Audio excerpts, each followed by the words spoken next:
삼성전자 이재용 부회장이 구속수사를 받게 되었습니다. 대통령 박근혜와 최순실 일가에 수백억 대의 뇌물을 건넨 혐의입니다. 이로써 이재용 부회장은 삼성그룹 사상 실제 구속된 첫 그룹 총수로 기록되게 됐습니다.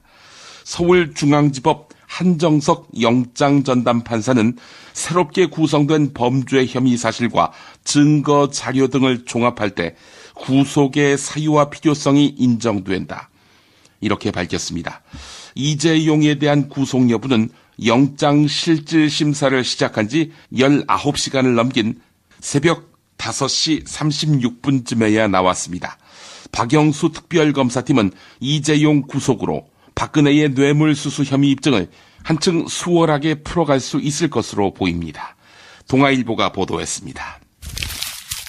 말레이시아 경찰이 북한 김정은 노동당 위원장의 이복형 김정남 암살을 기획한 마쿠 집단을 파악했습니다. 우리 언론은 김정은이 시킨 걸로 보도하고 있습니다만은 말레이시아는 상당히 신중하지요. 말레이시아에서 나오는 중국어 신문 동방일보가 보도한 것인데요. 말레이시아 경찰은 김정남 암살에 가담한 6명이 특정 국가의 정보기관 공작원은 아니다, 이렇게 잠정 결론을 내렸습니다. 또한 경찰은 이번 김정남 살해 모의를 계획하고 지시한 국가를 파악한 것으로 전해졌습니다. 말레이시아 경찰은 하지만 이 국가를 특정하지는 않고 있습니다. 김정남 피살 사건의 용의자가 속속 붙잡히고 있습니다. 현재까지 붙잡힌 용의자 3명은 베트남, 인도네시아, 말레이시아 출신입니다. 현지 경찰은 이번 사건이 조직적으로 치밀하게 계획된 것으로 보인다고 밝혔습니다. 여성 2명이 범행을 저지르는 동안 남성 4명은 멀찌감치 떨어진 식당에서 이 상황을 지켜보았다는 것이죠. 현지 경찰에 붙잡힌 베트남 국적의 여성 용의자는 4명의 남성으로부터 지시를 받았다라고 진술했습니다. 용의자가 약 250만 원어치의 돈뭉치를 들고 있었다는 점으로 보아 청부 살인 가능성이 높아 보입니다.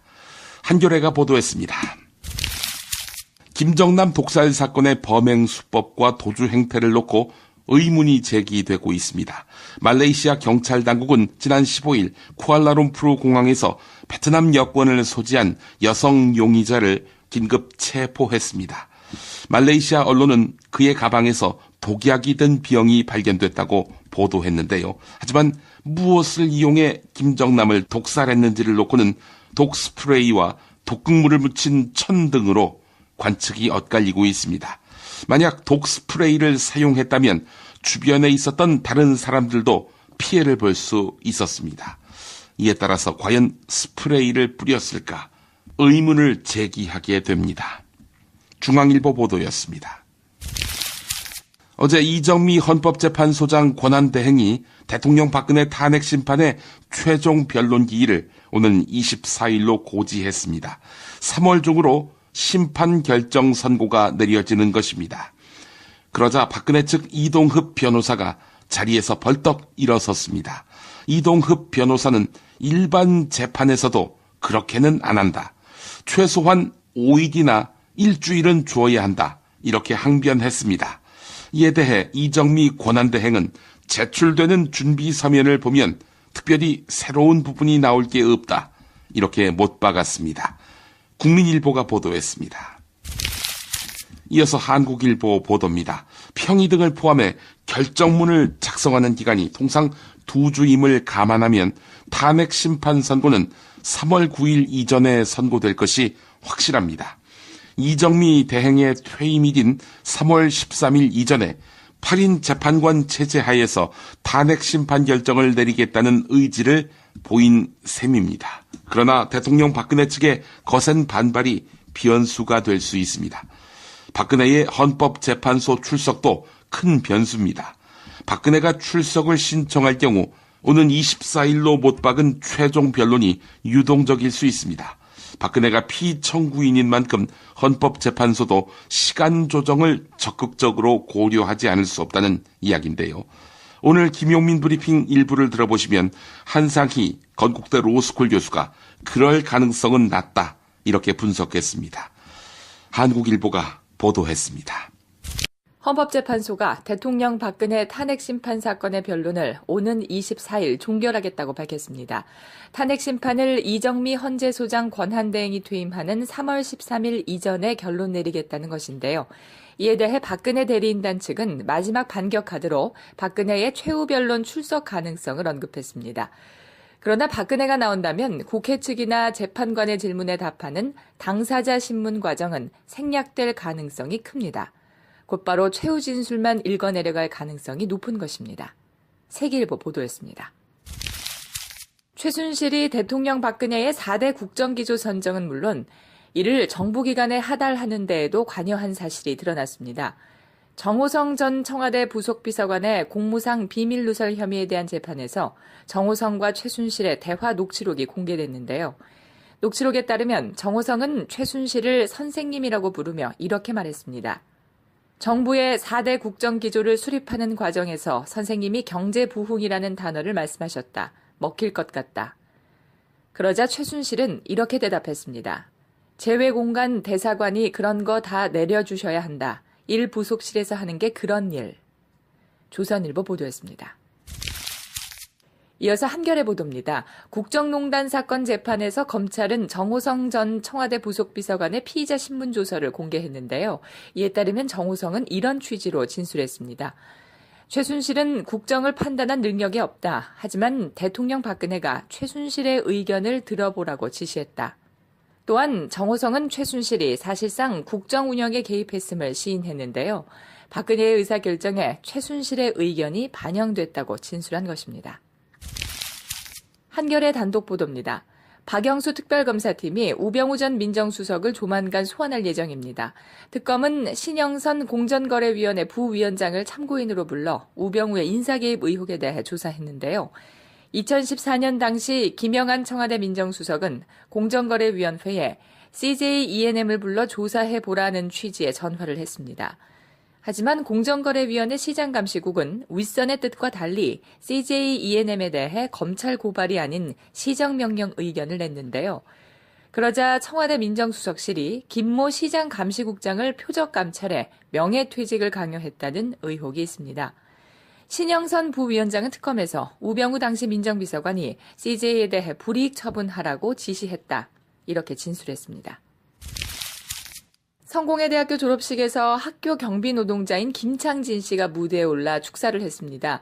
이날 성공회대학 경비 미화 노동자 23명은 십시일반 마음을 모아 2천만 원을 학교 측에 전달했는데요. 김창진 씨는 기금을 마련한 이유를 다음과 같이 설명했습니다. 성공회대 쪽에서 미화나 경비 방호팀 등 낮은 곳에서 일하는 사람들에게 인간적 배려를 많이 해줬다. 학교가 재정적으로 어려움을 겪자 도움이 되기 위해 기금을 마련하게 됐다. 한겨레 보도였습니다. 공정거래위원회의 대기업 봐주기 의혹이 커지고 있는데요. 이에 따라 공정거래위원회의 검찰 고발권, 즉 전속 고발권을 폐지해야 한다는 요구가 거세지고 있습니다.